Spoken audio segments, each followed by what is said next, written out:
எத்தனை இன்டர்வியூஸ் கொடுத்துருக்கேன். ஆனால் இந்த மாதிரி ஒரு இன்டர்வியூ லைஃப்பில் வரும்னு நான் நினச்சே பார்க்கல. ஏன்னா எப்பவும் உனக்கு தெரியும் என்னை பற்றி ஒரு ஹாப்பி ஜோனில் தான் இருப்பேன். எந்த தகப்பனுக்குமே இந்த மாதிரி ஒரு சூழ்நிலை வாழ்க்கையில் வரவே கூடாது. இன்னைக்கு நான் இங்கே உட்காந்து உங்கள் முன்னால் வந்து அதை பேசக்கூடிய ஒரு சூழ்நிலையில் இருக்கேன்னா அது அவர் போட்ட பிச்சைன்னு தான் நான் சொல்லுவேன். அவர் ஒரு கஷ்டத்துலையும் அவர் ஒரு இதில் இருக்கும்போது நான் என்ன பண்ண முடியும்? என்னால் ஒன்றும் பண்ண முடியாதுன்னு நாங்கள் நிற்கிறேன்ல. என்கிட்ட வேறு எதுவுமே கிடையாது.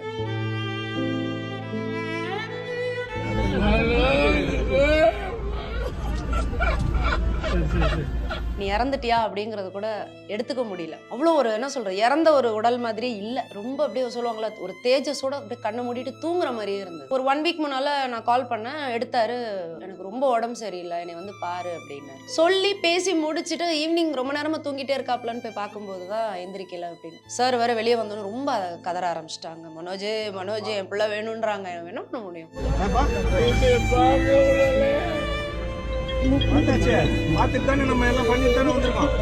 மனோஜ்ங்கிறது அவரோட லக்கி சாம். மனோஜ் பிறந்ததுக்கு அப்புறம் தான் சார் வந்து உச்சத்தை தொட்டது எல்லா விஷயத்துலயுமே. அம்மா அழுததுல என்னால இன்னும் யோசிக்கவே முடியாது. அவங்க அந்த வார்த்தைகள் இருக்குல்ல, தாயோட வார்த்தைகள். ஆனாலும் போய் அம்மா வந்து ரொம்ப அழுக ஆரம்பிச்சிட்டாங்க. எனக்கு இதுல ஒரு விஷயம் கேட்கணும்னா, தம்பிராமையா சார் விஷயம் சொன்னதா நம்ம பேசிட்டு அது ஃபேக்ட். அதான் ஃபேக்ட். அந்த ஸ்ட்ரெஸ் கண்டிப்பா மனோஜ்க்கு இருந்திருக்கும். அதுவும் சொல்லியிருக்காப்ல மனோஜ். எல்லாருமே வாழ்க்கையில ஒண்ணு இழந்திருப்போம் இந்த மாதிரி வீட்டுல ஒருத்தர். ஆனா இந்த காட்சியே பாக்குறதுக்குலாம் இது ஒரு பாவ காட்சி தான். சேது கூட அதான் சொல்லிட்டு போனாப்ல, என்னால அவர் அப்படி பார்க்க முடியலப்பா. சம்மர் ஹாலிடேஸ் வந்தாச்சு, நம்ம ஜிடி ஹாலிடேஸும் வந்தாச்சு.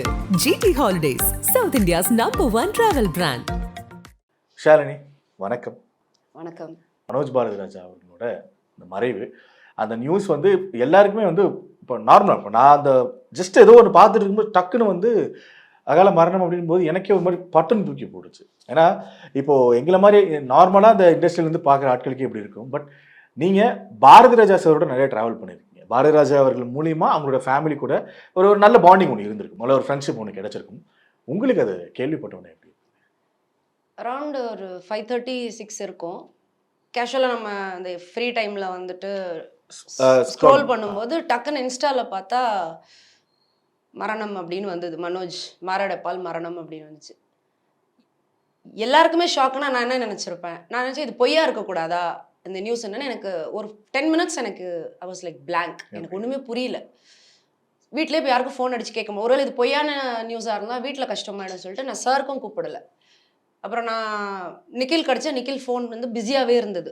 அப்போ ஏதோ எனக்கு புரிஞ்சிருச்சு. அப்புறம் நம்ம பாரதிராஜா சார் சர்க்கிளில் ரொம்ப க்ளோஸ்லி அசோசியேட்டட் யாரோ அவங்களுக்கு அடித்த உடனே இல்லை உண்மைதான் அப்படின்னா உடனே டிவி ஆன் பண்ணி பார்த்தா நியூஸில் இருந்தது. அவ்வளோதான். என்னால் அந்த ஒரு 1 hourக்கு எதுவுமே யோசிக்க முடியும். ஏன்னா எனக்கு ஃபஸ்ட்டு கண்ணு முன்னால் வந்தது சாரும் அம்மாவும் அண்ட் மனைவி ப்ளஸ் அவங்க ஒய்ஃப், குழந்தைங்க. ஸோ அந்த தருணம் எப்படி இருக்கும்னா, நான் இப்போ தான் கொஞ்சம் ரீசெண்ட் டைம்ஸில் நான் அந்த பெயினை கோ த்ரூ பண்ணியிருக்கேன் அப்பாவை இழந்து. ஸோ எனக்கு அந்த டைம் என்ன ரியாக்ட் பண்ணன்னு தெரியல. யாருக்கும் நான் ஃபோன் பண்ண முடியல. உடனே ஃபஸ்ட்டு டிக்கெட்டை போட்டேன். சரி நம்ம முதல்ல அங்கே போயிடணும். எங்கே இருந்தீங்க? நான் பெங்களூரில் இருந்தேன். ஸோ உடனே டிக்கெட்டை போட்டுட்டு ஃபஸ்ட் ஃப்ளைட்டை போட்டுருவோம்னு சொல்லிட்டு போட்டுட்டு என்னால் பேக் பண்ண முடியல. வளவளத்து போயிட்டேன். ஏன்னா எனக்கு சாரை நினச்சி எனக்கு, ஏன்னா ஒரு 1 வீக் முன்னால நான் சார் கால் பண்ணேன். நான் அடிக்கடி சாருக்கு வீடியோ கால் பேசுவேன். ஆமாம், ஆஃப் லைட் ரொம்ப நிறையவே பேசுவேன். ஸோ ஒரு 1 வீக் முன்னால் நான் கால் பண்ணேன், எடுத்தார். எனக்கு ரொம்ப உடம்பு சரியில்லை, என்னை வந்து பாரு அப்படின்னாரு. அப்போ நான் சொன்னேன், எதுக்கு சார் அழுகுறீங்க? நான் நிச்சயமாக இப்போ வரும்போது நான் கண்டிப்பாக உங்களை வந்து பார்க்குறேன், பார்க்காமலாம் போக மாட்டேன், தைரியமாக இருங்க. ஸோ அந்த குரலில் இருந்த தளர்ச்சி வந்து எனக்கு எவ்வளோ சீக்கிரம் முடியுமோ சாரை வந்து பார்க்கணுன்னு தோணுச்சு. ஆனால் எனக்கு அப்போ வந்து மனோஜுக்கு உடம்பு சரியில்லைங்கிற விஷயம் தெரியாது. ஓகே. ஏன்னா எனக்கே அது ஷாக் தானே. இப்போ ஏன்னா நடுவில் நடந்த எந்த ப்ராசஸுமே எனக்கு தெரியல. நான் கொஞ்சம் பிஸியாக இருந்தாலும் நான் பெருசாக இதுக்கு பண்ணிக்க முடியல. ஸோ எனக்கு அந்த விஷயத்தை கேள்விப்பட்டோன்னே எனக்கு ப்ராசஸே பண்ண முடியல ஃபஸ்ட்டு. ஏன்னா கண்ணு முன்னால் அதுதான் ஆப்வியஸாக எனக்கு சார், அம்மா, நந்தனா இதுதான் நடந்துட்டுருக்கு. அப்புறம் வந்தாச்சு. வந்துட்டு எனக்கு வீட்டுக்குள்ளே போக தைரியம் வரல. அதாவது மார்னிங் சென்னை வந்துட்டேன். நைட்டு ஃபுல்லாக தூக்கம் இல்லை. காலையிலே வந்துட்டு அந்த நீலாங்கரை வர வரைக்கும் ஓரளவுக்கு ஓகேவா இருந்தேன். நீலாங்கரைக்குள்ளே அந்த ரோடை எடுத்த உடனே எனக்கு வந்துட்டு I was like totally gone. அதுக்கப்புறம் கொஞ்சம் கரேஜ் எடுத்துட்டு சரி வந்தாச்சு பார்த்து தான் ஆகணும்னு சொல்லிட்டு உள்ளே போன உடனே மனோஜை பார்த்தோன்னே என்னால் வந்து நீ இறந்துட்டியா அப்படிங்கிறது கூட எடுத்துக்க முடியல. அழகா ரொம்ப அப்படியே சொல்லுவாங்கல்ல, ஒரு தேஜஸோட அப்படியே கண்ணை மூடிட்டு தூங்குற மாதிரியே இருந்தது. அவ்வளோ ஒரு என்ன சொல்றது, இறந்த ஒரு உடல் மாதிரியே இல்லை. எந்த ஒரு ஸ்ட்ரெயின் இல்லை ஃபேஸில், அவ்வளோ அழகா இருந்தது. அந்த ஸ்மைலிங் ஃபேஸ் அப்படியே இருந்தது. அம்மா உட்காந்துருக்காங்க, சார் உள்ளே இருந்தாங்க. போய் அம்மாவை பார்த்தேன். ஐ ஜஸ்ட் ஹக்டர் அண்ட் ரொம்ப அழுதாங்க. அழுதுக்கப்புறம் அது வரைக்கும் நானும் என்னை இறுக்கி வச்சிருந்தேன். எனக்கு அதுக்கு மேலே தாங்க முடியல. அப்புறம் 2 பேருமே இது பண்ணிட்டு ஆறுதல் பண்ணிட்டு சாரை பார்க்கலான்னு உள்ளே போனேன். நான் உடஞ்சிட்டேன். ஏன்னா எந்த தகப்பனுக்குமே இந்த மாதிரி ஒரு சூழ்நிலை வாழ்க்கையில் வரவே கூடாது. அது யார் பாரதி ராஜா சாருன்னு கிடையாது, யாராக இருந்தாலுமே தன் முன்னால் தான் புள்ள போகிறத இந்த ஏஜில் கண்டிப்பாக சகிச்சிக்கவே முடியாத ஒரு விஷயம். ஏன்னா தாய் தாப்பன் எப்பவுமே நம்ம ஆயிலும் பிள்ளைக்கு போயிடணும்னு நினைக்கிறவங்க தான் எல்லாருமே. அந்த மாதிரி ஒரு சூழ்நிலையில் அவரை பார்த்தோன்னா அவர் அப்படியே ஒட்டஞ்சி போய் என்னை பார்த்தோன்னே அம்சுன்னாரு. அவர் அப்படிதான் கூப்பிடுவார். அந்த கேரக்டர் நேமே அதான் தெக்கத்தி பொண்ணு. அதனால் அவர் என்னை மோஸ்ட்லி அம்சுன்னு தான் கூப்பிடுவார். அம்சுன்னாரு. எனக்கு முடியவே இல்லை. சரி இதுக்கு மேலே இருக்க முடியாதுன்ற ஒரு முடிவில் தான் நாங்கள் இருந்தது. இதுக்கு மேலே என்னால் இந்த கொடுமையை பார்க்கவே முடியாது அப்படின்னு ஒரு சுச்சுவேஷன் இருந்தது. பட் இந்த நேரத்தில் கூட நான் இங்கே இல்லைன்னா அப்புறம் என்ன அப்படின்னு ஒரு இது வந்தது மனசில். ஸோ அதுக்கப்புறம் அங்கேயே இல்லை அது ஏன்னா இப்போ நான் மெயினாக உங்களுக்கு கால் பண்ணதுக்கான மெயின் ரீசன் என்ன, நீங்கள் எல்லாரும் வந்தாங்க, வந்துட்டு அவங்களோட இறுதி மரியாதை செலுத்திட்டு அவங்க போயிட்டாங்க. பட் நீங்கள் லாஸ்ட் பெசன்ட் நகர் மனோஜ் மயானம்ல இருந்து முடிச்சு அம்மாவை வண்டி ஏற்றி விட்டுக்கு அப்புறம் தான் நான் வீட்டுக்கு வந்தேன். ஏன்னா எனக்கு அங்கேருந்து நகரணுன்றதே இல்லை. ஏன்னா என்னால் காலையில் நான் உள்ளே போனதுலேருந்து எனக்கு தெரிஞ்சு நான் காஃபி கூட குடிக்கல, எதுவுமே பண்ணிக்க முடியல. எனக்கு என் மைண்டில் எதுவுமே இல்லை. எவ்ரி 10 minutes பார்த்தீங்கன்னா நான் சாரை போய் எட்டி பார்த்துட்டு என்னால் அவர்கிட்ட ஒன்றும் பேசவும் முடியாது இல்லையா. ஏன்னா அவரே வந்து ஒரு ப்ராசஸ் பண்ணிக்க முடியாத சுச்சுவேஷனில் தான் இருக்காங்க அவங்க முதல் நாள் நைட்டில் இருந்து. ஏன்னா அவர்கிட்ட அவர் முகத்தையே நான் பார்த்துட்டு இருக்கேன். சரி அழுதுட்டாலும் பரவாயில்லன்னா விட்டு விட்டு அழுகுறாங்க. நான் அவங்க அழுகவும் முடியல. ஏன்னா அவருக்கு தெம்பே இல்லை, அவரால் நடக்க முடியல, அவருக்கும் உடம்பு சரியில்லை, இதை ப்ராசஸ் பண்ண முடியல. அந்த பக்கம் அம்மா அழுதுட்டு இருக்காங்க, ஒய்ஃப் அழுதுட்டு இருக்காங்க, குழந்தைங்க வேற ரொம்ப கஷ்டமா. குழந்தைங்களை பார்க்கும்போது தான் நெஞ்செல்லாம் ரொம்ப பதறிச்சு. ஐயோ அந்த பிள்ளைங்க இதை எப்படி தாங்க. ஏன்னா நான் என் அப்பா இழக்கும் போது எனக்கு இந்த வயசு இருக்குது, மெச்சூரிட்டி இருக்குது. அண்ட் அஃப்கோர்ஸ் என் அப்பாவுக்கு ஒரு ஏஜ் இருக்குது. என்னால் அதை எடுத்துக்க முடிஞ்சுது. அவங்களும் உடம்பு சரியில்லாமல் இருந்தாங்க, சரி ஓகே. பட் அகெயின் இந்த குழந்தைங்க ஒன்று 10th படிக்கிறா, ஒருத்தி 12th படிக்கிறா. இனிமே தான் லைஃபே ஸ்டார்ட் ஆகுது அவங்களுக்கு. அப்போ கண்ணு முன்னாலும் அப்பா அப்படி பார்க்கும்போது அவங்களால அதை எப்படி ஏற்றுக்க முடியும்? ஸோ அது ரொம்ப ஒரு நரக வேதனையாக இருந்தது இந்த இடத்துல எனக்கு. ஸோ அதனால தான் கொஞ்சம் கொஞ்சமாக நான் வந்து எவ்ரி 10 minutes அங்கேயும் எங்கேயும் இது பண்ணிட்டே இருந்தேன். எனக்கே நடுவில் கொஞ்சம் மயக்கெல்லாம் வர ஆரம்பிச்சு. ஏன்னா நான் முதல் நாளும் தூங்கலை, என்னால் எதுவும் பண்ணிக்கவும் முடியல. ட்ராவல் பண்ணியிருக்கேன், அழுதுகிட்டே வேற இருக்கோம், எல்லாரையும் பார்க்குறோம். அந்த இமோஷன்ஸ் எல்லாத்தையுமே பார்க்க நம்ம கண்டிப்பாக யாராக தான் வீக் ஆயிடுவோம். எவ்வளோ டெத் வீட்டுக்கு போகிறோம் வரோம், எல்லாமே இழப்பு தான் அந்த குடும்பத்துக்கு. பட் இது ரொம்ப கொடூரமான ஒரு இழப்பாக இருந்தது. எதிர்பாராத ஷாக் இல்லையா? ஏன்னா இப்போ திடீர்னு மரணம் அடைகிறதுங்கிறது ஒன்று இருக்குது. இவ்வளோ ட்ரீட்மெண்ட் எடுத்து வீட்டுக்கு நல்லபடியாக வந்து அடுத்த நாள் செக்கப் இருந்திருக்கு. ஆமாம், நிறைய பேர் சொன்ன மனோஜ் அவர்களுக்கும் கொஞ்சம் ஒரு இதெல்லாம் பண்ணியிருக்காங்க, சர்ஜரி மாதிரி பண்ணியிருக்காங்க. அதான் பைபாஸ் பண்ணியிருக்காங்க. அதுக்கான ப்ராசஸ் அதுவும் கொஞ்சம் ரிஸ்கியாக தான் இருந்திருக்கு அந்த சர்ஜரி. டாக்டர்ஸும் சொல்லியிருக்காங்க. பட் காட்ஸ் கிரேஸ் பொழைச்சி வந்தக்கப்புறம் Manoj himself like told okay நான் நல்லபடியாக வந்துட்டேன்னு தான் முதல் நாள் காலில் பேசிகிட்டு இருக்கும்போது சொல்லியிருக்காப்ல, நல்லபடியாக வீட்டுக்கு வந்துட்டேன்னு சொல்லி பேசி முடிச்சுட்டு மத்தியானம் அந்த டைமில் பேசியிருக்காங்க. தூங்கிட்டு இருந்துட்டு ஈவினிங் ரொம்ப நேரமாக தூங்கிட்டே இருக்காப்லன்னு போய் பார்க்கும்போது தான் எந்திரிக்கலை அப்படின்னு அரெஸ்ட் ஆயிருக்கு கார்டியாக்கு. என்னன்னா இந்த சர்ஜரிக்கு அப்புறம் ஆப்வியஸ்லி டயபெட்டிக் இந்த சிஸ்டம் வந்து சப்போர்ட் பண்ணாமல் விட்டுருச்சு அவருக்கு, அவரோட ஆர்கன்ஸ்க்கு. ஆமாம், ஸோ பண்ணியிருக்காங்க, ட்ரீட்மெண்ட் கொடுத்துருக்கோம் நல்லபடியாக. அதுவும் சொல்லியிருக்காப்புல மனோஜ், இன்னொரு 50 வருஷத்துக்கு நான் எனக்கு பிரச்சனை இல்லை அப்படின்னு சொல்லியிருக்காப்புல. ஸோ அந்த ஹோப் வந்து இருந்திருக்கு. பட் இந்த சுகர் லெவல் வந்து ரொம்ப ஹைப் ஆனதுனால சிஸ்டம் சப்போர்ட் ஃபெயிலியர் ஆகி இந்த மாதிரி டிஸ்டர்ப் ஆயிடுச்சு. ஓகே, மனோஜ் உங்களுக்கு உண்டான நட்பு? மனோஜ் கிட்ட வந்து நீங்கள் ஒரு பாரதிராஜா சார் பையன் இல்லை ஒரு செலிபிரிட்டியோட பையன், he is a celebrity himself, இதெல்லாம் வந்து அந்த அந்த பிக்சரே நீங்கள் பார்க்க முடியாது. உங்ககிட்ட எப்படி பேசணும் அந்த மாதிரி தான் பேசலாம். ரொம்ப down to earth, very friendly, very humorous, very nice person, very good son, very good father, very good husband. எல்லாத்துலேயுமே மனோஜை வந்து நீங்கள் வந்து த பெஸ்ட் அப்படின்னு சொல்லலாம். ஸோ இதை வந்து நான் வந்து ஒரு டைரக்டர் வீட்டு இழப்பாக நான் பார்க்கல, என் வீட்டு இழப்பாக பார்த்ததுனால தான் என்னால் அதுக்குள்ளே இருக்க முடிஞ்சது. ஸோ மனோஜோட ஃப்ரெண்ட்ஷிப் வந்து லாஸ்ட்டாக நான் மனோஜ் எப்போ பார்த்தேன்னா, சார் இப்போ அடிக்கடி ஹாஸ்பிட்டலைஸ்ட் ஆகிறாங்க உடம்பு ஓகே சரியில்லாமல். பாரதி ஸோ ஆமாம் பாரதிராஜா சார். ஸோ அப்போ நான் ஹாஸ்பிட்டலுக்கு வந்து சாரை பார்க்கணுன்னு போயிருக்கும்போது நான் என்ட்ரு ஆகும்போது நான் மனோஜ் ஒய்ஃபும் உள்ள ஒன்றா வராங்க அந்த டைம். அப்போ நாங்கள் எல்லோரும் உட்காந்து அரட்டை அடிச்சுட்டு சார் சாப்பிட்டுட்டு இருக்கும்போது அவர் கம்ப்ளைண்ட் பண்ணிட்டு இருந்தார், எனக்கு அவன் வந்து இது கொடுக்க மாட்டேங்கிறான், அதை கொடுக்க மாட்டேங்கிறான் அப்படின்ட்டு. அப்போ மனோஜ் சொன்னாப்ல, இவர் எங்கே சும்மா இருக்கிறாரு, அப்பப்போ போய் ரோஸ் மில்க் சாருக்கு ரொம்ப பிடிக்கும், பாரதி சாருக்கு ரோஸ் மில்க் குடிச்சிடுறாரு, எதையாவது குடிச்சிடுறாரு, அப்புறம் இன்ஃபெக்ஷன் ஆகிடுது, அப்புறம் ஹாஸ்பிட்டலுக்கு வர வேண்டியதாக இருக்குது.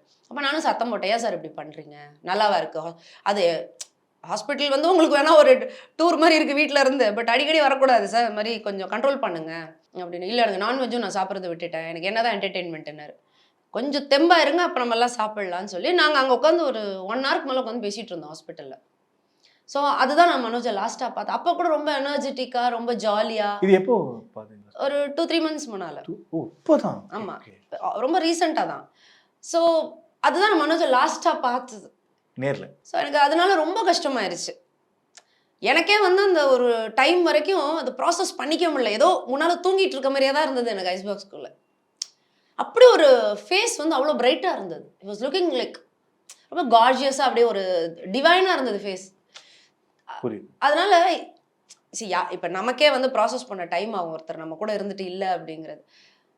இழப்பு தான் தெரியுது, ஆனால் அதை அக்செப்ட் பண்ணுறதுக்கு ஒரு டைம் வேணும்ல. அந்த அக்செப்டன்ஸே வர்றதுக்கு ரொம்ப நேரம் ஆச்சு எனக்கு. இப்போ நாம என்ன கேட்க வேண்டியது என்னன்னா, பாரதிராஜா அவரோட மனைவி இப்போ விஜயநகரில் அந்த தகனமேடையில் அந்த மரியாதைகளை இறுதி மரியாதை செய்கிற வரைக்கும் நீங்க தான் அவுடனோட உங்களுக்கு கூடயே இருக்கு. அம்மா அங்கே சுச்சுவேஷன் எப்படி இருந்ததுன்னா, ரிலேட்டிவ்ஸ் எல்லாம் வந்துட்டாங்க, எல்லாரும் வந்துட்டாங்க, நந்தனோட பேரண்ட்ஸும் வந்துட்டாங்க. Every individual is broken. குழந்தைங்க இப்ப நீங்க சொன்ன அதே ப்ராசஸே. இப்ப நந்தனா ஸ்ட்ராங்கா இருக்க வேண்டிய கட்டாயத்துல இருந்தப்பல குழந்தைங்களை தாங்கணும். ஓகே. ஏன்னா அந்த குழந்தைங்களுக்கு அடுத்த அங்க அம்மா தானே, அவங்களுக்கு அவங்க பேரண்ட்ஸ் அவங்க பிள்ளைய தேத்திட்டு இருக்காங்க, இவங்க அவங்க குழந்தைங்களை தேத்திட்டு இருக்காங்க. இந்த பக்கம் அம்மா சந்திரம்மாவோட சிஸ்டர் அவங்க ஒரு பக்கம் உடஞ்சு அழுதுட்டு இருக்காங்க. எல்லாருக்கும் ஒத்த பிள்ளை இல்ல, செல்ல பிள்ளை இதுன்றப்போ அது ஒரு வேற ஒரு இமோஷன்ல எல்லாருமே நிக்கிறாங்க. சாரோட தம்பி ஜெயராஜ் அங்கிள் அவர் ஒரு பக்கம் உடஞ்சு போயிருக்காரு. ஸோ ஏன்னா அவர் தான் கடைசி இறுதி இது பண்ண வேண்டியதாக இருந்தது. ஸோ எல்லாருமே ஒரு மாதிரி கொலாப்ஸ்டாக இருக்கும்போது மாற்றி மாற்றி ஹேண்டில் பண்ணிகிட்டே இருக்கும்போது எனக்கு அந்த இடத்துல வந்து சரி நான் அம்மாவை இது பண்ணிக்கிறேன் அப்படிங்கிற போது நான் அடிக்கடி அம்மா கிட்ட போயிட்டு இருந்தேன். ஏன்னா சார் வாஸ் டோட்டலி இது broken அண்ட் அவரால் ஒன்றுமே பண்ண முடியல. ஸோ மற்றவங்க எல்லாம் சாரை தேத்திட்டு இருக்கிறாங்க. ஏன்னா அது ரொம்ப ஒரு குரூஷியலான எண்ட் அது. அந்த இடத்துல வந்து இதுக்கப்புறம் அந்த முகத்தை பார்க்க முடியாது, இதுக்கப்புறம் அந்த இது பண்ண பிள்ளைய தொட முடியாதுங்கும் போது தாய் தகப்பனுக்கு அந்த சூழ்நிலை எப்படி இருக்கும் யோசிச்சு பாருங்களேன். ஸோ அந்த மயான இடத்துலன்றது ரொம்ப ஒரு நெருப்பில் நிற்கிற சூழ்நிலை தான் அது. அந்த இடத்துல வந்துட்டு நான் யாரை பார்க்க முடியும்? ஆனாலும் போய் அம்மா வந்து ரொம்ப அழுக ஆரம்பிச்சிட்டாங்க வெளியே வந்ததுக்கப்புறம். என்னால் அதை பார்க்கவே முடியல. சரி இதுக்கு மேலே நம்ம இது பண்ணோம்னா, ஏன்னா அவங்களுக்கு தண்ணி கொடுத்துக்கிட்டே இருக்க வேண்டியதாக இருந்தது. சார் வேற வெளியே வந்தோன்னு ரொம்ப கதற ஆரம்பிச்சிட்டாங்க. மனோஜ் என் பிள்ளை வேணுன்றாங்க, என்ன பண்ண முடியும்? அதனால அந்த ஹோல் டேவே என்னால் இப்போ ரீகலெக்டே பண்ண முடியல. ஏன்னா ஹோல் டே என்ன நடந்துச்சுன்னு அடுத்தடுத்து ஃப்ளாஷாக பார்த்தீங்கன்னா ஒரே அழுகையும் குரலுமா தானே இருக்கு. யாருமே அதை விரும்ப மாட்டோம். திருப்பி திருப்பி யோசிக்கணும். அன்றைக்கி நைட்டில் என்னால் தூங்கவே முடியல. புரியுது. ஏன்னா எரசல் மனசுக்குள்ளே இருக்கிற எரசல் வந்து இல்லை நிறைய வந்துட்டு போயிட்டு இருக்கும். ஆமாம் ஃப்ளாஷ் கட்ஸ் மாதிரி எவ்வளோ வந்தாலுமே திரும்ப திரும்ப சார் அழுதது, அம்மா அழுதது, ஜானியாக்கா அழுதது, இந்த மாதிரி எல்லாரோட இமோஷன்ஸ் முன்னால் வரும்போது தாங்கிறதுக்கு நமக்கும் முடியாது இல்லையா? இப்போ அதான் இப்போ நீ சொன்னீங்களே, இப்போ நார்மலாக ஏதாவது செலிபிரிட்டியாக இருந்தால் பரவாயில்ல, ஃபேமிலியோட கனெக்ட் ஆகிருக்கேன். This is more than a family. இன்னைக்கு நான் இங்கே உட்காந்து உங்கள் முன்னால் வந்து அதை பேசக்கூடிய ஒரு சூழ்நிலையில் இருக்கேன்னா அது அவர் போட்ட பிச்சைன்னு தான் நான் சொல்லுவேன். இல்லைன்னா இந்த ஆர்டிஸ்ட் விஷாலினி எங்கேருந்து உருவாவா? சினிமாவுக்கு எனக்கு என்ன சம்மந்தம் இருக்குது? அவர் உருவாக்கின ஒரு கடைசி ப்ராடக்டாக நான் என்னை பார்க்கும்போது நான் வேறு என்ன செய்ய முடியும் சாருக்கு? என்கிட்ட வேறு எதுவுமே கிடையாது. இந்த இழப்பை நான் நிரப்ப முடியாது. ஆனால் இன்னைக்கு நான் இந்த இடத்துல இருக்கேன், இன்னைக்கு நான் விஷாலினியாக இருக்கேன் அப்படின்னா அது நிச்சயமாக எனக்கு பாரதிராஜா சாரோட பிராண்டுன்னு கொடுத்ததே அவர் தான். அவர் எத்தனையோ பேர் உருவாக்கியிருக்காரு. எல்லாருமே நல்ல நிலைமையில் இருக்கோம். எனக்கு இது சம்மந்தமே இல்லாத ஒரு இண்டஸ்ட்ரி. எனக்கு இதுக்குள்ளே நான் வந்து இன்னைக்கு இது எனக்கு ஒரு ப்ரொஃபஷனாக மாதிரி இருக்குது, என்னை 4 பேர் ஐடென்டிஃபை பண்ணுறாங்க, இது என்னோட பிரெட் வின்னிங்காக இருக்குது, எல்லாமே இருக்குது அப்படின்னா இது என் டெஸ்டினியில் இருக்குன்னா கூட அது அந்த சிலையை உருவாக்குனது அவர் தானே. ஸோ அவர் ஒரு கஷ்டத்துலையும் அவர் ஒரு இதில் இருக்கும்போது நான் என்ன பண்ண முடியும்? கூட நிற்க சப்போர்ட். என்னால் ஒன்றும் பண்ண முடியாதான்னு நாங்கள் நிற்கிறோம்ல, அதுவே எனக்கு ஒரு பெரிய என்ன சொல்கிறது, என்னால் முடிஞ்சது அப்படிங்கிறது தான் நான் சொல்ல முடியாது. இதில் வந்து வேறு எந்த வார்த்தையுமே நான் கொண்டு வர முடியாது. ஸோ அந்த ஒரு எமோஷன் தான். தேங்க்யூ. புரியுது. நான் எப்போவுமே வந்து ஆசைப்பட்டிருக்கேன். இது வரைக்கும் நான் ஒரு பெரிய அவார்டு எனக்கு எதுவும் வந்ததில்லை. ஆனால் நான் எப்போவுமே நினைப்பேன், எனக்கு கிடைக்கும்போது ஒரு அவார்டு கிடைக்கும்போது அதுக்கான முழு இது வந்து சாருக்கு மட்டும்தான் போய் சேரும் அந்த ஷே அப்படின்னு நினைப்பேன். அவரை பற்றி நான் வந்து அவருக்கு அந்த ஒரு மேடையிலையோ அந்த ஒரு தருணத்தில் நான் அவருக்கு ஒரு பெரிய நன்றி ஒரு கொடுக்கணும்னு நினைப்பேன். எத்தனை இன்டர்வியூஸ் கொடுத்துருக்கேன். ஆனால் இந்த மாதிரி ஒரு இன்டர்வியூ லைஃப்பில் வரும்னு நான் நினச்சே பார்க்கல. ஏன்னா எப்பவும் உனக்கு தெரியும் என்னை பற்றி, நான் கொஞ்சம் ஃபன் லவர், நான் ரொம்ப ஒரு ஹாப்பி ஜோனில் தான் இருப்பேன். இந்த மாதிரி ஒரு இன்டர்வியூ கொடுக்க வேண்டிய சூழ்நிலை வரும்னு நான் யாருமே நினைக்கல. நான் இது அது ஓகே. பட் பாரதிராஜா சாருக்கு அவரோட உடல்நிலை ரொம்ப மோசமாக இருக்கா? ஏன் சார் நடக்க விட முடியல அப்படிங்கிற மாதிரி இருந்தது சாருக்கு? First age factor. He is 85 now. இன்னொன்று சுகர். 70 அபோவே நீங்கள் ஒவ்வொரு ஹெல்த் இஷ்யூஸ் வர ஆரம்பிக்கும். சார் வந்து பார்த்தீங்கன்னா உட்காந்துட்டு அப்பாடா அப்படிங்கிற ஆள் கிடையாது. நான் எப்போ அவர்கிட்ட இப்போ ஆஃப்லைட் பேசினாலும், என்கிட்ட ஒரு நல்ல ஸ்கிரிப்ட் இருக்குடி, நான் சொன்னேன் இத்தனை படம் நான் பண்ணேன் சார், உங்களுக்கு நான் ஜோடியாக பண்ணவே இல்லை சார், அடுத்ததில் நீ எனக்கு ஜோடியாக பண்ணுறடி அப்படின்னுவார். ஸோ அவருக்கு இன்னமும் உள்ளே ஓடிக்கிட்டே இருக்கிற விஷயம் கதை, திரைக்கதை, இதே வசனம், இதே தான் மைண்டில் அவருக்கு. சினிமா சினிமா சினிமான்னு ஓடுறவரை எனக்கு யாரும் இப்போ என்ன நடிக்க கூப்பிட மாட்டேங்கிறாங்க அப்படின்னுவார். அவருக்கு வந்து வீட்டில் உட்கார முடியாது. இப்படிப்பட்ட ஆள் வீட்டில் ஹெல்த் ரீசன்ஸ்க்காக உட்காந்தா ஆப்வியஸ்லி சிக்காயிடுவாங்க இல்லையா? வயசு அவருக்கு இன்னைக்கு அவருக்கு 85 வயசு ஆச்சுன்னு சொன்னால் அவரே நம்ப மாட்டேன், எனக்குலாம் வயசாகல அப்படின்வார். எனக்கு 18 வயசு தான் ஆகுதுன்னு. ஸோ அவருக்கு age is just a number for. இப்போ கூட ஏதாவது ஃபங்க்ஷன் போனாவே ஒரு ட்ரெஸ்ஸிங் சென்ஸ் பார்த்தாலே தெரியும். டக்கின்லாம் பண்ணிட்டு டிஷர்ட்லாம் நாங்க தோத்துறோம், யூத் மாதிரி அப்படி always felt him like that. அதனாலே என்னவோ அவருக்கு வந்து இந்த இது. பட் அவர் ஆஃப் லேட் அவருக்கு ரொம்ப முடியாமல் போய் தளர்ந்து இப்போ நடக்கவும் முடியாமல் போகிறதுனால அவருக்கு வந்து இந்த மாதிரி உட்காந்துருக்க பிடிக்கல. அவர் வந்து என்னை விடுங்கடா, நான் இப்போ கூட விட்டா நான் நடப்பேன்டான்ற பேசுகிற ஆள் தான் அவர். நீ வரியா இல்லை நான் உன்னை பார்க்க வருவா அந்த மாதிரிலாம் பேசுவார். Okay okay okay. அப்படிப்பட்ட ஒருத்தருக்கு இனிமே தான் அவரை வந்து கொஞ்சம் டேக் கேர் பண்ணி இன்னும் ஜாஸ்தி பார்த்துக்கணும். ஏன்னா இது வந்து இந்த வயசுக்கான ஒரு இழப்பு கிடையாது. இது ரொம்ப கஷ்டம். இதுல இருந்து இதை அக்செப்ட் பண்றது, இதுக்கப்புறம் இதை மீண்டு வர்றது, இது எல்லாமே ஒரு பெரிய கஷ்டமான ஒரு டிராவல். ஸோ சார் வந்து இனிமே தன்னை ரொம்ப நல்லா செல்ஃப் கேர் எடுத்துக்கணும். ஏன்னா இது நம்ம ஈஸியாக சொல்லிடலாம் இங்கே உட்காந்துட்டு. அந்த தகப்பனாக இருந்து அந்த வழியை உணர்றது, தாங்கிக்கிறதுன்றது it's not a simple thing. Okay. இப்போ நான் ஒரு சில இது கேட்குறேன். இது மொமெண்ட்டு தரணும் அப்படிங்கிறதுக்காக இல்லை.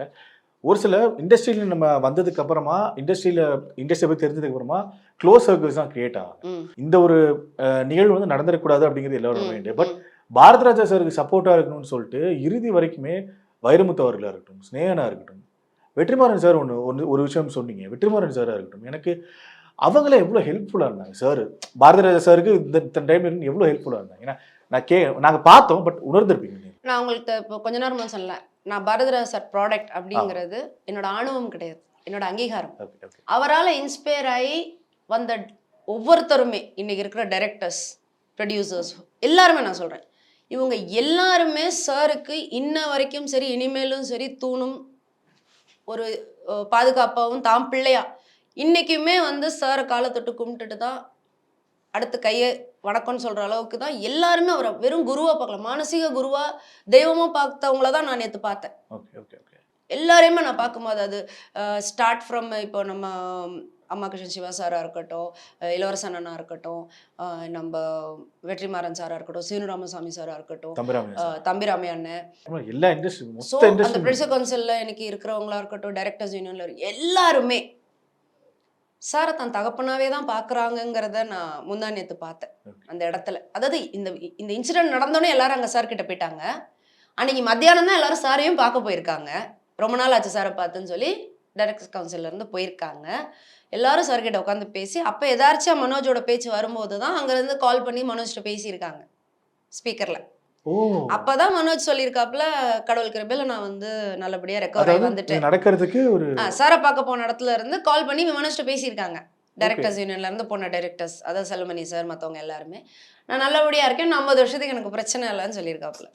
சொல்லிட்டு தான் படுத்து தூங்கி இருக்காப்புல மத்தியானம். அதுக்கப்புறம் தான் இது நடந்திருக்கு. அதுதான் வந்து சார் சொல்லிட்டு இருந்தாங்க, சிவா சார். எதுக்காக போனோம்? எதுக்காக பேசணும்? நல்லா இருக்கேன்னு தானே சொன்னாப்புல. 6 மணிக்கு இப்படி ஒரு நியூஸ் வரும்போது, இது எப்படி நாங்க வந்து அக்செப்ட் பண்ண முடியும்? நல்லா தானே பேசிட்டு வச்சாரு கொஞ்சம் நேரத்துக்கு முன்னால, அப்படிங்கிற ஒரு ஷாக் தான் எல்லாருக்குமே. ஸோ அடுத்த நாள் அன்னைக்கு நைட்டு இருந்த எல்லாருமே, அப்புறம் அடுத்த நாள் காலையில இருந்து, அடுத்த நீங்க சொன்ன மாரி கடைசி நொடி வரைக்கும், இவர் மெயினா சுரேஷ் காமாட்சி சார். ம், ம். அவர்லாம் ஒரு பெரிய ஸ்டாண்ட் பையா இருந்து, ஏன்னா சாருக்கு வேற பாத எரிச்சல் இருந்துட்டே இருக்கு. ஸோ அவருக்கு அப்பப்போ காலை தண்ணிக்குள்ள வைக்க வேண்டியதா இருந்தது. Okay. ஸோ இந்த மாதிரி நிறைய விஷயங்கள் அவரையும் பாதுகாத்துக்கிட்டே இருக்க வேண்டியதா இருந்துச்சு. ராதா மேம் வந்தாங்க, ராதிகா அம்மா வந்தாங்க. ராதிகா அம்மாவுக்கு நீ சர்ஜரி Surgery பண்ணியிருக்கு. அவங்களால நடக்க கூட முடியல கஷ்டப்பட்டு. ஆனா சரத் சார் அவங்களும் வந்தாங்க. ராதிகா அம்மா பார்த்தோன்னா ஒரு உடஞ்சு உடஞ்சு அழுதது. அப்புறம் சுஹாஷினி அம்மா வந்தாங்க, மணி சார் வந்தாங்க. ஸோ எல்லாருக்குமே அந்த இடத்துல ஃபர்ஸ்ட்டு மைண்ட்ல வந்தது சார் தான். ஏன்னா அவரை எப்படி தேத்த போறோம் அப்படின்னு ஒண்ணு இருக்கும். ஏன்னா எல்லாருமே அவரை கம்பீரமா பார்த்தது. நானாவது லேட்டு தான். ரொம்ப லாஸ்ட்டு நான் கடைக்குட்டி. இவங்கலாம் வந்து எத்தனை வருஷ காலமா சாரை பார்க்குறாங்க. அப்போ என்னை விட அவங்களாம் ரொம்ப closely associated with him. So அவங்களுக்குலாம் இது என்னை விட அவங்களுக்குலாம் எவ்வளோ பெரிய ட்ராமாவா இருக்கும் அது. இப்போ நீங்க சொன்னீங்களே அந்த மாதிரி தான் அந்த லாஸ்ட் இதுக்கப்புறம் மனோஜை நான் பார்க்க முடியும்னு சொன்ன காருக்குள்ள சார் அழுத மனோஜன்னாங்க. சி அதான் சொல்றேன்ல, எல்லாருமே வாழ்க்கையில ஒண்ணு இழந்திருப்போம். இந்த மாதிரி வீட்ல ஒருத்தர். ஆனா இந்த காட்சியே பார்க்கறதுக்குலாம் இது ஒரு பாவ காட்சி தான். இத வந்து எப்படி பார்த்து நீங்க டைஜஸ்ட் பண்ணுவீங்க? சாரே விட்டுருங்களேன். யாரா இருந்தாலுமே தான் புள்ள தான் முன்னால இல்லாம போறதுங்கிறது யாருக்குமே முடியாத ஒரு விஷயம். இது எல்லாருமே அந்த இடத்துல வந்து நின்னதுக்கு காரணமும் அதுதான். ஐயோ! சார் எப்படி தாங்குவாரு? ஐயோ! ஏன்னா மனோஜ்ங்கிறது அவரோட லக்கி சார்ம். மனோஜ் பொறந்ததுக்கப்புறம் தான் சார் வந்து பயங்கரமா உச்சத்த தொட்டது எல்லா விஷயத்துலயுமே. எத்தனை பிள்ளை இருந்தாலும் புள்ள தானே. அது மனோஜோ இல்ல இன்னும் 4 ஆம்பளை பிள்ளை இருந்திருந்தா கூட, என் புள்ள எனக்கு புள்ள தானே.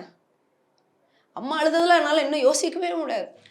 கூடயே அவங்க அந்த வார்த்தைகள் இருக்குல்ல, தாயோட வார்த்தைகள். அதனாலதான் அன்னைக்கு அந்த இடத்துல இருந்த அத்தனை கிரௌடுமே இருந்த ஒரே ரீசன், இமயம் சரிஞ்சிருமே அதுக்கு. நம்மளால என்ன பண்ண முடியும்? ஒன்றும் பண்ண முடியாதுன்னா அந்த இடத்துல இருந்தாகணும். அந்த ஒரு ஆன்மா அப்படி துடிக்கணும் நமக்கு. ஐயோ நம்ம சார் இப்படி உடஞ்சு போயிருப்பாருன்னு. எல்லாராலையும் பார்க்க முடியல. சேது கூட அதான் சொல்லிட்டு போனாப்ல, என்னால அவர் அப்படி பார்க்க முடியலப்பா அப்படின்ட்டு.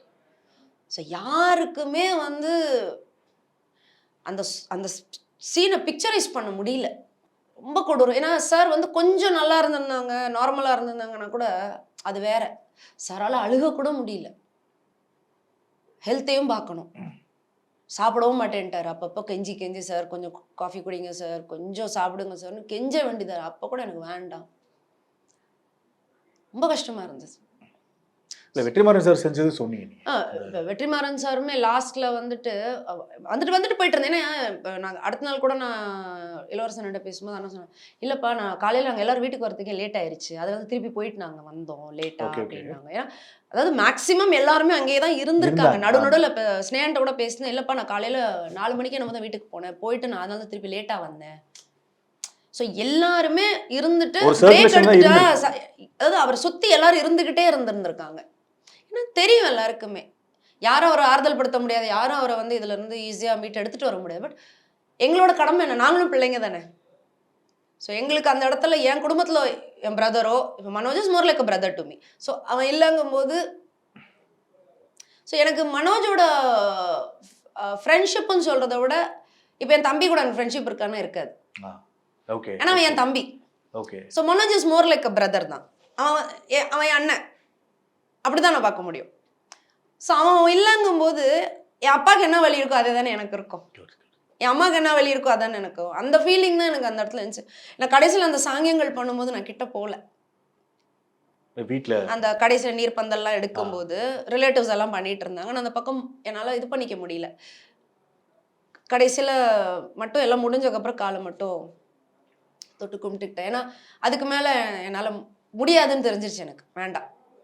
அதுக்குள்ளே வண்டி அரேஞ்ச் பண்ண வேண்டியதாக இருந்தது, அந்த வேலை இந்த வேலைன்னு. ஏன்னா சாரை ஏற்றிட்டு போகணும், அம்மாவை கூட்டிகிட்டு போகணும், அந்த வேலைகள்லாம் எல்லா சைட்லேயுமே பரபரப்பாக வேலைகள் நடந்துட்டு தான் இருந்தது கடைசி நிமிடம் வரைக்கும். போதும் ஏன்னா பேசிட்டீங்க. எல்லாருமே மனோஜை நல்லபடியாக அனுப்பி வைக்கணும் அப்படிங்கிற ஒரு இது மட்டும்தான் எல்லாரும் மனசுலையும் இருந்தது. இன்னொன்று என்னென்னா, போக வேண்டிய வயசு இல்லை தான் கண்டிப்பாக. அவர் நினச்சி மனசுக்குள்ளே வச்சிருந்த சாதனை, ஐ மீன் நிறையா பண்ண வேண்டிய ஒரு லிஸ்ட் இருந்தது மனோஜ்க்கு. Is a very good musician also. Okay, அவர் டைரக்ட் பண்ணணும்னு ஆசைப்பட்டதாக இருக்கட்டும், இருந்திருந்தால் இன்னும் சில விஷயங்கள் நல்லது நடந்திருக்கும். ஏன்னா ஒரு டைம் வந்துச்சு, இப்போதான் ஒரு படம் டைரக்ட் பண்ணாரு மார்கழி திங்கள் அப்படின்ட்டு. ஸோ அந்த டைரக்ஷனுக்கு அப்புறம் அடுத்தடுத்து முயற்சிகள் நடந்துகிட்டு இல்ல, அது ஒரு நல்ல படம் தான். அது நல்ல டைரக்ட் பண்ணியிருந்தாரு. நல்ல எனக்கு இதுல ஒரு விஷயம் கேட்கணும்னா, தம்பிராமையா சார் விஷயம் சொன்னதா நம்ம பேசிட்டு இருந்தோம். அவர் சொன்னதுல நிறைய உண்மைகள் இருக்கு. அது வந்து ஒரு ஃபேக்ட். அது ஃபேக்ட் இல்ல, நம்ம சொசைட்டி வந்து இன்க்ளூடிங் சினிமா, இப்போ என் பேரண்ட்ஸ் டீச்சர்ஸ், அவங்க என்ன டீச்சர் ஆகணும்னு நினைக்கலாம், ஒரு டாக்டர் ஆகணும், இன்ஜினியர் ஆகணும்னு நினைச்சிட்டாங்க. பட் சினிமாங்கிற ஒரு இண்டஸ்ட்ரி மட்டும்தான் ஹீரோக்குள்ள ஹீரோ ஆகணும்னு எதிர்பார்க்குறாங்க. லைக் டாக்டர்ஸ், இது கிரியேட்டிவ் வேர்ல்டு. இப்போ எனக்கு ஒரு தாட் ப்ராசஸ் இருக்கும். நான் ஒரு சீனையே நீங்கள் ஒரு மாதிரி ஒரு படத்தையே நீங்கள் ஒரு மாதிரி கன்சீவ் பண்ணுவீங்க, நான் ஒரு மாதிரி கன்சீவ் பண்ணுவேன். ஏன் ஒரு ஸ்கிரிப்ட் ஒரு ஹீரோ கிட்ட போய் இன்னொரு ஹீரோ கிட்ட போகும், அவர் பார்க்குற விதம் வேறு மாதிரி இருக்கும். அந்த ஸ்கிரிப்ட் ஒருத்தர் அதை கன்சீவ் பண்ணுறது வேறு மாதிரி இருக்கும், அதை ரிசீவ் பண்ணுறது வேறு மாதிரி இருக்கும். So every individual is a different character. So direct பண்ண மாதிரியே மனோஜ் கிட்ட எக்ஸ்பெக்டேஷன் வைக்கிறது தப்பு. அவருக்கு என்ன ஜானர் இருக்கோ, இப்போ சார் வந்து நேட்டிவிட்டியில் நல்லா எடுத்தாங்க, இவர் ஒரு சஸ்பென்ஸ் க்ரைம் த்ரில்லர் கூட எடுக்கலாமே. இப்போ மனோஜுக்கு வந்து அவரோட ஜானர் வேற இருக்கலாம், அவர் வேற எதுலேயே ஸ்பெஷலைஸ் பண்ணியிருக்கலாம். ஸோ இந்த எக்ஸ்பெக்டேஷனை செட் பண்ணுறதுனால தான் இந்த பிரச்சனை. இப்போ சார் கிட்ட இருந்து வந்த டைரக்டர்ஸ் எல்லாருமே டிஃப்ரெண்ட் ஸ்டோரிஸ் தான் எடுத்திருக்காங்க. ஏன் இப்போ சாரே வந்து ஒரு சஸ்பென்ஸ் த்ரில்லர் சிகப்பு ரோஜாக்கள் எடுக்கலையா? எடுத்தாரு. அதே வந்து பசும்பொன் எடுத்த டைரக்டர் தானே. பொய்க்கால் குதிரை எவ்வளோ விஷயங்கள். ராமசாமி சார் ஒரு மாதிரி எடுப்பாங்க, பாக்யராஜ் சாரோடது one of the best, world's best screen play writer. So இந்த மாதிரி ஒரு ஸ்கூல்ல இருந்து வந்ததுக்காக ஒரே மாதிரி நம்ம ஒரு டைரக்டர்ஸ் மேல செட் பண்ணல. அப்போ அவர் புள்ள மேல மட்டும் ஏன் அந்த எக்ஸ்பெக்டேஷன்? இல்ல, அந்த ஸ்ட்ரெஸ் இருந்திருக்குமா? அந்த ஸ்ட்ரெஸ் தான் நான் பாயிண்ட் அவுட் பண்றேன். இந்த நெப்போ கிட்ஸ் மேல வந்து நீ ஆக்டிங்ல வந்து இப்போ கமல் சார் மாதிரியே கமல் சார் பிள்ளைங்க நடிக்கணும், இல்ல ரஜினி சார் பிள்ளைங்க ரஜினி சார் மாதிரியே பண்ணணும், இந்த மாதிரி செட் பண்ணி அது எவ்வளவு பெரிய ஸ்ட்ரெஸ் தெரியுமா? நீங்க அந்த பேரியரை பிரேக் பண்ணிட்டு உங்களை ப்ரூவ் பண்றது வந்து ரொம்ப பெரிய பர்டன். அந்த ஸ்ட்ரெஸ் கண்டிப்பா மனோஜ்க்கு இருந்திருக்கும். தோ அவர் வந்து நான் இன்னார் புள்ளன்னு அவர் எஸ்டாப்ளிஷ் பண்ணிக்க விரும்பல, அவர் தன் காலில் நிற்கணும்னு நினைச்சாரு. அதுனா இவ்வளோ டைம் எடுத்தது. இல்லைன்னா அவர் வந்து மனோஜ் கிரியேஷன்ஸ்ல ஒரு படம் பண்ணிட்டு எனக்கே ஒரு டைரக்டர் ஆயிருக்கலாமே. அவர் தெளிவாகவே சொல்லியிருக்காரு அவர் இன்டர்வியூஸ்ல, நான் என் அப்பாவோட இதில் வந்து நிழல்ல நான் ஒன்று பண்ணக்கூடாது, இல்லைன்னா நான் எனக்கே மனோஜ் கிரியேஷன்ஸ் நான் பண்ணியிருப்பேன்னாரு. ஸோ அதை பண்ணாமல் இவ்வளோ டைம் எடுத்து போராடி இந்த பேர்டன், ஸ்ட்ரெஸ்ஸு, இந்த டிப்ரெஷன் எல்லாம் தாண்டி வந்து மார்கழி திங்கள்னு ஒன்று வருது. அதுக்கு அடுத்த ஒரு சிகப்பு ரோஜாக்கள் 2 எடுக்கணுங்கிறதுக்கு ஓரளவுக்கு எல்லாமே ரெடியா இருந்தது. அதுக்குள்ள ப்ராப்ளம் இந்த ஹெல்த் இஷ்யூஸ் வந்து சரி ரெக்கவர் ஆகி கொஞ்ச நாள்ல வந்துட்டு அவர் அந்த ஐடியால தான் இருந்திருப்பார். ஆனா நம்ம சொசைட்டி கொடுக்குற ப்ரெஷர் ஒன்று இருக்குல்ல, பாரதிராஜ் அவரோட பையன், நாட் ஓன்லி ஃபார் டைரக்டர்ஸ், ஆர்டிஸ்டோட பசங்களுக்கும் இந்த பிரச்சனை வருது. இப்போ எனக்கு அந்த ப்ரெஷர் கிடையாது, சேதுக்கு அந்த ப்ரெஷர் கிடையாது, இந்த மாதிரி நிறைய பேருக்கு அது கிடையாது. அது வந்து ஓட முடியுது. ஸோ இந்த மென்டாலிட்டி முதல்ல மாறணும். எனக்கு என்ன வருமோ அதை தான் நான் பண்ண முடியும். இப்போ நம்ம மாதவன் சார் பையன் எடுத்துக்கோங்க, is too good in swimming, is doing in sports life. So பேரண்ட்ஸோட சார் அப்படி தான் விட்டுட்டாங்க, உனக்கு என்ன வருதோ நீ பண்ணுன்னு தான் விட்டுட்டாங்க. இல்லைன்னா சார் வந்து ஓகே ஹீரோ ஆக்கணும்னு நினச்சாங்க, தாஜ்மஹால் எடுத்தாங்க, மனோஜ் அழகா ஏச்சி எலுமிச்சியில் அவர் தான் பாடியிருக்காரு, ரஹ்மான் சார் வாய்ப்பு கொடுத்துருக்கான், இப்போ is a very good singer தானே, பாம்பேல அசிஸ்டன்ட் டைரக்டர் ஒர்க் பண்ணியிருக்காப்ல. ஸோ எல்லா இதையுமே மனோஜ் ட்ரை பண்ணாப்ல. ஆக்டிங் வைஸா சமுத்திரமா எடுத்துவோமே. ஏன் இப்போ விருமன்ல கூட தான் சமுத்திரம்ல சூப்பரா பண்ணிருந்தாரு, லைவ்லியா இருக்கும், அது ஸ்லாங், அந்த ஸ்லாங் வேற. ஸோ அவர் ஒரு ஆல்ரவுண்டரா தான் இருந்திருக்காரு. பட் இந்த டிப்ரெஷன் ஒன்று உள்ள போட்டு இந்த ஸ்ட்ரெஸ்ஸை போட்டு அது ஒரு தடை தானே. அது காலை கட்டிட்டு பரான்னு எப்படி பறக்க முடியும்? அதுதான் நடந்தது. Okay, thank you so much. ஏன்னா இப்போ நேர்கள் கூப்பிட்டதுக்கான ரீசன் வந்து பாரதிராஜ் அவர்கள் கூட உங்களுக்கு ஒரு பெரிய ட்ராவல் இருந்திருக்கு, அந்த ஃபேமிலி கூட ஒரு ட்ராவல் இருந்திருக்கு. அந்த இழப்பு உங்களுக்கு எவ்வளோ ரொம்ப பாதிப்பாக இருந்ததுன்னு நான் இல்லை கண் கூட பார்த்தேன். ஸோ அதனால தான் கேட்டேன் உங்ககிட்ட, நீங்களும் அதை பேசுகிறேன் அப்படின்னு சொன்னீங்க. நேரத்திற்கு தான். ஆக்சுவலி நான் வந்து ரெட் நூலுக்கும் கார்த்திக்கும் ரொம்ப பெரிய தேங்க்ஸ் சொல்லணும். காரணம் என்னென்னா என்னோட இது நம்மளுடைய லாஸ்ன்னு தான் நான் சொல்லுவேன். ஏன்னா இண்டஸ்ட்ரிக்குமே இது ஒரு லாஸ் தான், என்னோட லாஸ் மட்டும் கிடையாது. ஸோ இதை வந்து எனக்கு ஷேர் பண்ணுறதுக்கு ஒரு ஆப்பர்ச்சுனிட்டி பண்ணி கொடுத்ததுக்கு ரொம்ப பெரிய தேங்க்ஸ்.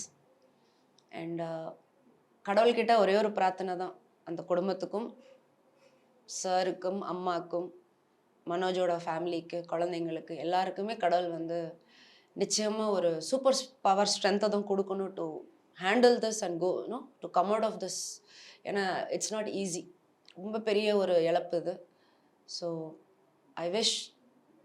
ஐ ப்ரே சீக்கிரம் அவங்க இதுலேருந்து மீண்டு வந்து ஒரு நல்ல லைஃப் வாழணும் அப்படிங்கிறது என்னோட prayers to this family. And மனோஜோட ஆன்மா சாந்தி அடைய இறைவனை வேண்டிக்கிறேன். அண்ட் ஒன்ஸ் அகெயின் நன்றி. சம்மர் ஹாலிடேஸ் வந்தாச்சு, நம்ம ஜிடி ஹாலிடேஸும் வந்தாச்சு. GT holidays, south India's number 1 travel brand.